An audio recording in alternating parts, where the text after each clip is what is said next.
you ever had one of those days where the universe decides, let's test how much embarrassment you can handle? That was me on my way to Ireland. Contest chair, ladies and gentlemen. It all began so well. Morning flight, hand luggage only, security check, no problem. Confident and stylish, like Meryl Streep. From Devil Wears Prada, headed straight to the airport bar and bought gin and tonic. Sat at the only free table with a nice couple. The man sitting quietly, the woman reading a book. All went impeccably well until I leaned down to grab an airport magazine from my bag. The magazine resisted. I pulled harder, and suddenly my left hand performed a spectacular Olympic tennis swing, launching my gin directly onto the woman's book. We all froze while her book marinated. I did what every responsible person would do, apologized at high speed, and drowned the table in napkins. It didn't help.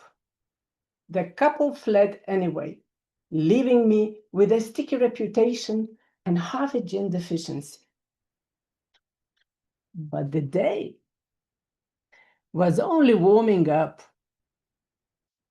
At boarding, the stewardess asked me to place my hand luggage into the sizer. I smiled confidently until it stuck. Too big. She said, "Madam, you must pay 70 pounds extra or fly without your luggage." I exploded. Words came out like a volcanic TED talk. Loud, angry, untranslatable. She fired back. "Madam, if you don't stop shouting, you will not be allowed to board." So I paid. Silently, shamefully, suddenly sober. On the plane, I felt thirsty, so I pulled on my water bottle with one of those push-button straws, pressed, and thanks to cabin pressure, a majestic fountain erupted straight on my trousers and on my neighbor's trousers. Now, how do you explain to a stranger that you have just given them an unsolicited groin shower? You don't.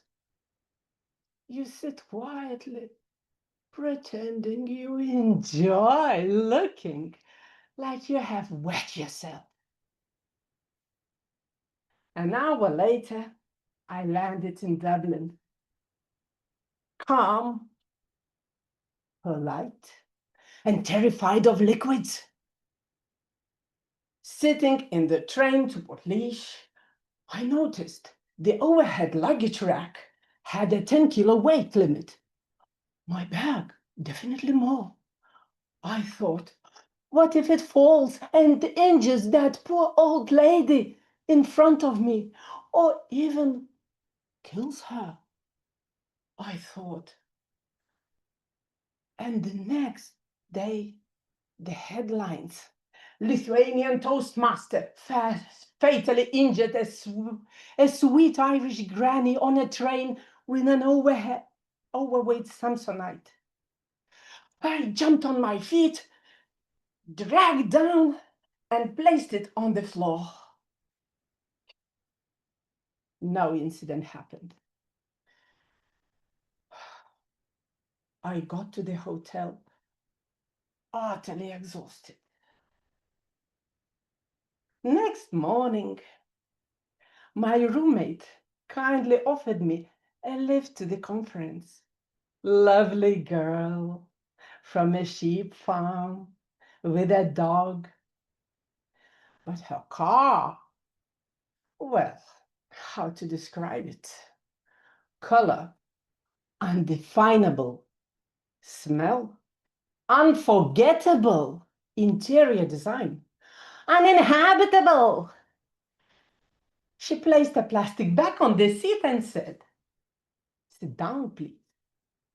I obeyed. But then, the driving. She insisted she knew the route.